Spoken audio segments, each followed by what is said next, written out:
Hey everyone, welcome to LevelLogic, where we turn real market statistics into smarter trading tools. This is the first video in a series breaking down our proprietary indicators, starting with our SEIZ indicator, which is Statistical External and Internal Zones. Future videos will cover the rest of the LevelLogic suite. Firstly, I just want to touch on why I built these tools to help me trade. Hopefully they can help you as well. I think most traders struggle because all timeframes are building simultaneously. The daily candle is forming while the 12-hour, 4-hour, 30-minute, 5-minute, all the way down to the 1 second are evolving underneath. Higher timeframes dominate directional control, yet ironically, it's the lower timeframes that initiate the moves we later see play out on the higher timeframe. That interaction creates complexity. It's tough to stay on top of what every timeframe is doing simultaneously. After some top-down analysis, most traders end up fixated on a lower time frame for entries and lose sight of the higher time frame context, which often leads to poor decisions. SEIZ is a multi-time frame overlay designed to cut through the noise. It reconstructs higher time frame price action directly on your lower time frame chart, so you can see, for example, where the daily is likely to turn, even while watching the 1 minute. It draws from 15 plus years of NQ futures data, calculating statistically probable retracement or extension zones for each timeframe interval. These zones aren't arbitrary, they're based on percentile-driven thresholds that show when price action becomes historically stretched, external, or reaching its maximum retest, internal. In short, SEIZ gives traders a quantified visual edge, helping you understand when a move is routine, when it's rare, and when it's likely running out of steam across multiple timeframes, all in one view. Before we dive into SEIZ, let's quickly revisit how a candlestick is built, because this will be important to know later for SEIZ. Candle is really just a summary of movement over time. Here we have a high time frame candle, and the red line here represents the low time frame price action. The high time frame opens up. It needs to find its lowest point, it needs to find its highest point, and then it will close. This pattern here, we call this open, low, high, close, or OLHC, and this is typical for a bullish candle formation. Here we have the opposite pattern, open, high, low, close, or OHLC, where the high time frame candle opens up, has to find its highest point, then it has to find its lowest point, and then it closes. This is a typical formation of a bearish candle. So why does candle structure matter? Because if you're looking for the best possible trade, lowest risk, highest potential reward, you ideally want to position yourself at the point of maximum efficiency within the candle's range. That means buying near the low wick of a bullish candle and placing your stop just below it to catch the expansion as the candle pushes towards its high, or selling near the high wick of a bearish candle and placing your stop just above it to ride the move as price goes lower to find its low. That's not opinion, that's how a candlestick is built. The open, the expansion, the high or low, it all plays out tick by tick, second by second. The trick is knowing where those wick extremes are statistically likely to form. And that's where SEIZ comes in, using historical data to help you visualize in real time where the best price trades might be hiding. Most technical indicators rely on traditional approach, mean and standard deviation. The mean is just the average price. The standard deviation tells you how far price typically moves from that average. Then it creates symmetrical bands around the average, like what you see with Bollinger Bands. So you have the mean in the middle here, and your standard deviation bands form at an equal distance from the mean. But this whole system is built on one big assumption, that price follows a normal distribution, a bell curve. So all the data points would make a symmetrical curve. According to this model, 95% of all prices should fall within the plus or minus 2 standard deviations of the mean, which sounds neat, but real markets don't really play by these rules. Markets have fat tails, meaning extreme moves happen way more often than the bell curve predicts. They're not symmetric. Down moves and up moves behave differently, and distribution shape changes constantly depending on time frame, asset class, and volatility regime. So when you force messy real-world price data into a perfect academic bell curve, your levels are often wrong. Because when you plot the actual data points, they typically more so look like this, where this end here is your fat tail. And the reason you have that fat tail is because you have outlier data points that thin out as you come out this way. So you might have a lot of your data points in here, creating your peak. And as it tails off, you'll have less and less, but that creates your fat tail. SEIZ uses percentiles instead, the market reality approach. A percentile tells you how rare a move actually is based on real historical data. For example, if we look at the 95th percentile, that means it only moved further than this in 5% of the past cases. So if we draw a line at the 95 there, you can see as the data points are thinning out, only 5% of the data points were actually above this 95th percentile level. So you can see there's no symmetry assumptions, no reliance on outdated statistics. It works with gaps, momentum bursts, trend days, chop, anything the market throws at it. Why this matters to you as a trader, percentile zones automatically adjust to behavior. They highlight when prices are becoming statistically stretched, whether it's to the upside or downside. And that lets you make faster, smarter decisions based on actual probabilities and not guesses. It starts to make a lot more sense once we actually overlay it on a chart. Let's say I'm watching this interval here between these two red lines. So this is one high time frame interval and this is its previous high time frame interval. So let's say I'm watching this one and I want to find a short. That means I'm trying to anticipate where this candle is likely to top out. How far price typically extends above the previous candle's high, it would be useful to know a statistic for that. Now, if we take the traditional approach and overlay a bell curve on top of that high, just here, showing the mean and standard deviation levels, you can immediately see a mismatch. The problem with the bell curve here, some of the standard deviation levels actually fall below the previous high, which makes no sense if we're trying to find where price historically went above it. These kinds of outputs happen because standard deviation is centered around the mean, which creates symmetrical bands regardless of whether the symmetry applies to the data. Outliers also distort everything. If there's been one or two massive spikes in the data, the mean gets pulled up. So it might be here in some cases, here in some cases, here in some cases. And that can change based on volatility periods, which can drastically change the result, or if you change your look back window from 5 years to 10 years to 15 years.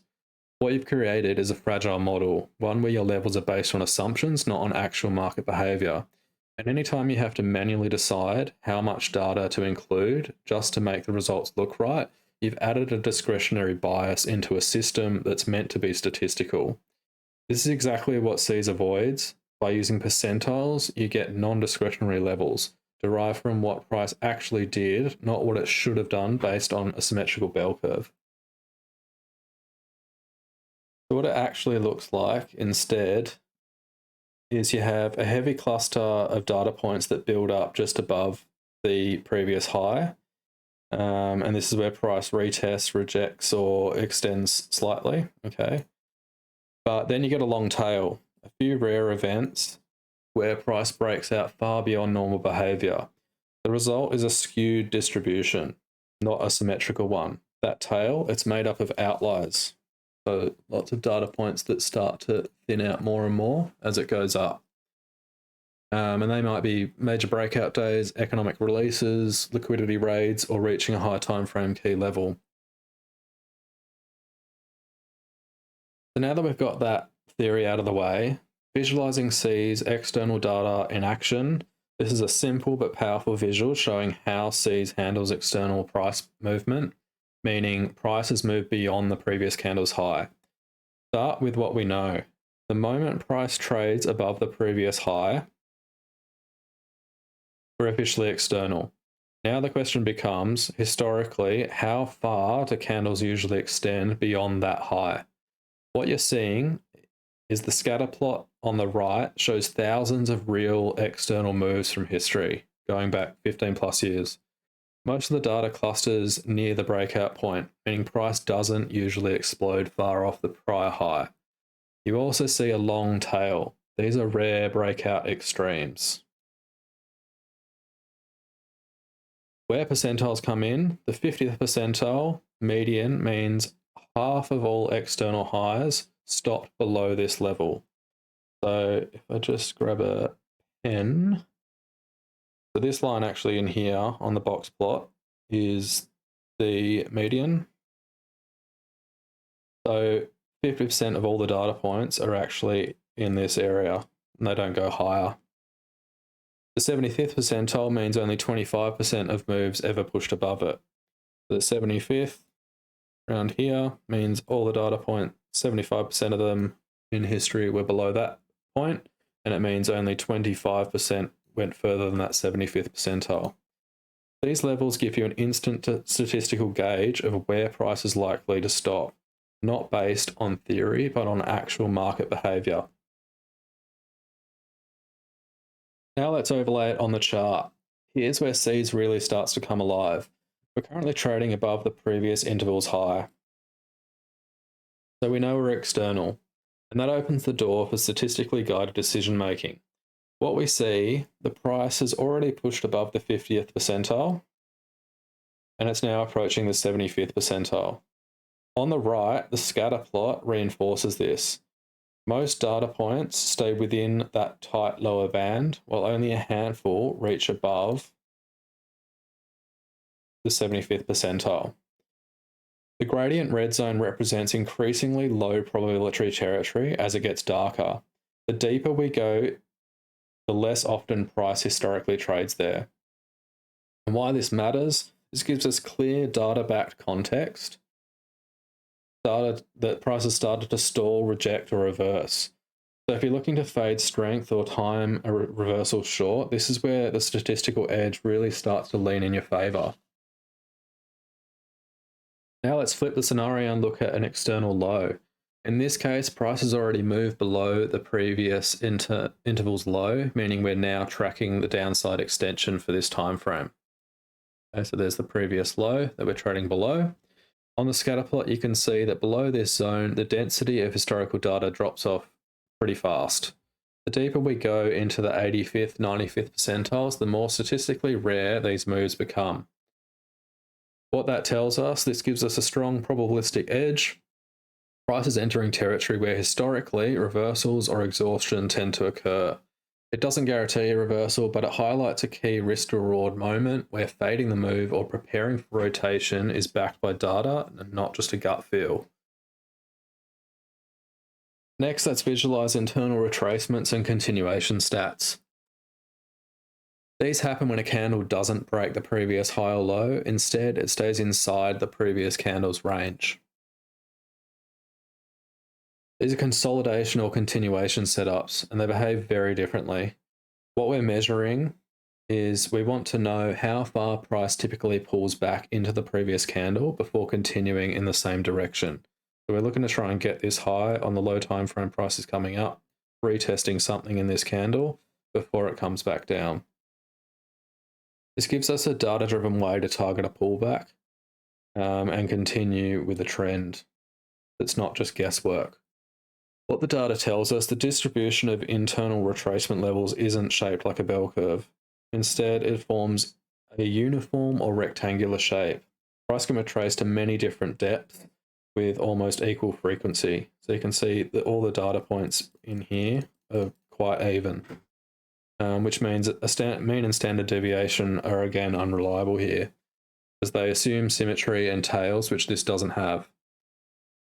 Why percentiles win again? The 95th percentile still holds its value. It gives you a reliable ceiling, showing where only 5% of moves pull back deeper than that. So if your 95% is up here, still relevant that 95% of the data is below this point. And even more interesting, you'll notice consistent clusters at specific retracement zones, like the 50%, 33%, 20%, commonly watched areas by traders, but now backed by frequency data. Now let's bring the internal distribution onto the chart using SEIZ. We already established based on our other confluences that we're likely seeing a retest of the previous interval's high. And that high is expected to hold. Price begins to retrace upward but stalls at the 75th percentile of the internal high range. That means statistically there's only a 25% chance price goes deeper if it's going to remain internal. Okay, so it's highly unlikely to go much further than where it's already got to. So that becomes a key inflection point for low risk short setups with strong asymmetry. Pairing this with additional confluences, such as if we're testing this extreme, if we're taking internal liquidity, if we've got liquidity targets to take out for our short, structure breaks on the low time frame builds a statistically strong and well-supported trade setup. Okay, so we can also look at internal lows. In this case, price is retracing internally and taps the 75th percentile internal low. So only 25% of data points in history went lower than this when the previous low held. So you can see it gives you pretty good confluence along with some other things like, again, taking some internal liquidity from the left, having some liquidity to target to power your trade, having some minor low time frame breaks of candle highs. It's pretty good confluence for continuation. So to keep it simple, everything we've covered so far has focused on a single time frame, like looking at the 4-hour chart and understanding whether its current interval is internal or external. But as we discussed at the beginning, markets don't move in isolation. Multiple time frames are always building at the same time, and that's what makes trading so complex. SEIZ simplifies this with a multi-time frame percentile table. This table tracks the highest or lowest percentile each active time frame has reached within its current interval. When the interval ends, the stat resets. So, for example, 1 hour, let's call it the 2 a.m. interval. The 2 a.m. interval might get to its 85th external percentile. That's the highest it's got to within the interval. And then at 3 a.m., it will reset to see how high or low the 3 a.m. gets in its interval. So in this example, we're primarily looking at the 12-hour. So here is the beginning of the 12-hour interval. And you can see I've got the 12-hour percentile zones on, and it's reaching up into its 50th to 75th percentile area. But what I've also drawn on here is the 1 hour and 2 hour have already pushed past their 50th percentile medians. The 4 hour and the 6 hour are both pressing beyond their 85th percentile highs as well. So there's strong stacked confluence for overextension. And the more timeframes that align at extreme statistical zones, the higher the potential for a powerful reversal setup. And what the table will actually do is change to darker and darker colors, just like the zone gradient does. So you'll see that as you get into really high percentiles across multiple time frames, the table will light up all in one dark color to signify that you're quite overextended in one direction. And if you go back to remembering what we're looking for and when I discussed how a candle forms, what we're actually trying to do is get in on the wick of a high time frame candle. So here, if we're looking at the 12-hour, we're trying to catch the 12-hour wick high to go short, because then you get an enormous trade with great risk to reward. Okay, now let's really visually bring everything together. What you're seeing here is a visual representation of the scatter plots across multiple time frames. The 1 hour, the 2 hour, the 4 hour, 6 hour, and the 12-hour. Each plot shows how far price has historically extended beyond the previous high during an external move. So this is showing how far it has extended above previous 1 hour high, the previous 2 hour high, the previous 4 hour high, and so on. And what's immediately clear is that across all these timeframes, the data is starting to tail out, getting thinner and thinner and thinner, right? So we're not just extended on one chart, we're seeing tapering probability on every time frame. The 1 hour through to the 12 hour are all pushing into the outer percentile zones.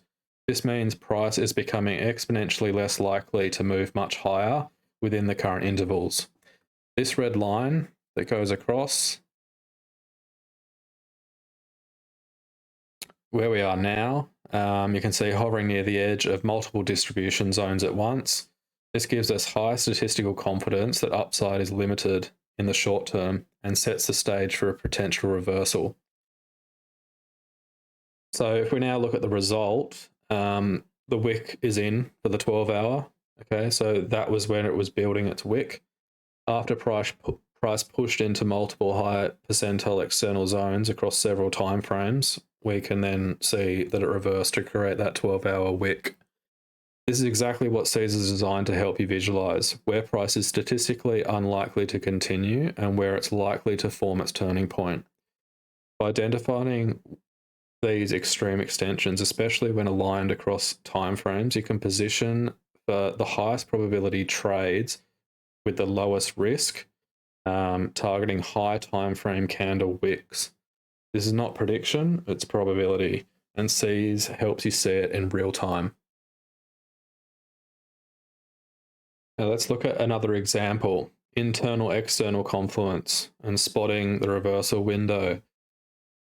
We're currently trading internally within the previous 12-hour candle, hovering right at its 50th percentile. Okay? But now look at the multi-time frame table. The 4 hours greater than its 75th external percentile, the 1 hour is greater than its 75th external, the 30-minute is greater than its 85th, the 15-minute is greater than its 85th. That's 4 time frames simultaneously extended into their most statistically unlikely zones.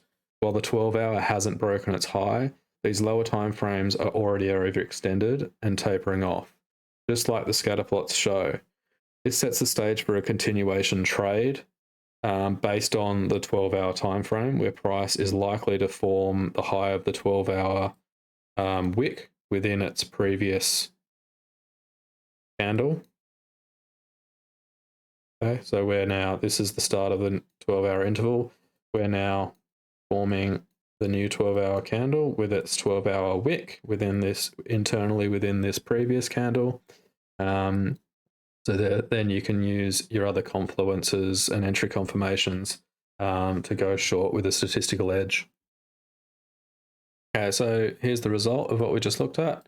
So you can see that the 12-hour was forming its wick high above its 50th percentile and approaching its 75th internal percentile. And we also had those other time frames giving us extra confluence as they were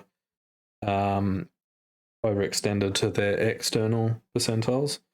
So then all you need to do is frame trades on low time frame with whatever confluences you currently use. So things like sweeping liquidity to the left. You can look at inversing imbalances, market structure shifts, retesting supply levels, targeting liquidity down here, things like that to form your short trade. But you have a statistical edge in that you know that the higher time frame candles aren't going to go much further. So just finally, I just wanted to briefly go over some of the settings and how you can set it up. So obviously showing historic will show you all the previous historic percentile zones. If you want to do, it makes it a bit easier to backtest. This current default setting has the auto filtering of external and internal zones enabled, which means that if you're internal to the previous high and low, it will show you internal zones, being yellow for internal highs and blue for internal lows.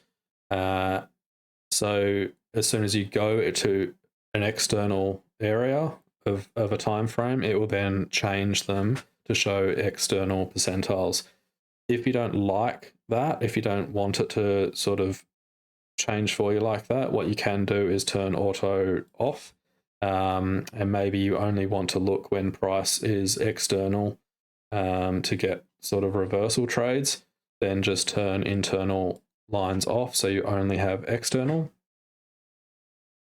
Coloring, pretty straightforward. If you want a more prominent gradient, you just change the opacity of all these colors so that you get a more defined transition between each zone.